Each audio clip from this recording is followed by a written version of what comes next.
Bizlar Azbek akamizning oldiga keldik. Akamiz qarib sanuzelni bitirib qo'yganlar. Hozir birma-bir ko'rsatib, hamma narsasini tushuntirib o'tamiz. Aka, charchamayapsizmi? Qarib bitiray deysiz-ku? Qarib, ha. Ko'rsatamizmi obunachilarga?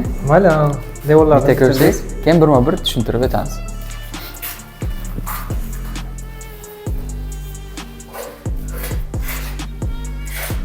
Ko'rib turganlaringizdek, qarib bitgan, faqat pol qismi qolgan. Patologiya boshqa narsa bo'ladi. Kapel bo'lmaydi. Patologiyaga aka nima teriladi dedik? patolog natijani bo'ladi. Ha, natijani bo'ladi. Endi qilingan ishlarni birma-bir aytsangiz aka. Tak, bu yerda qilgan ishimiz ana bu burchaklarni 45 gradusga chiqardik. Ana bu yerda sushilka bo'ladi, sushilka joylarini taxladik. Sushilka joylari bor. Ha, tak, bu yerda vanna ustanovka qilinadi o'zlari. Hozir vanna joyini ham ko'rsatamiz, devor sal qiyshiq edi. Ha, devor sal qiyshiq, sal emas, ancha qiyshiq edi. Ancha qiyshiq edi.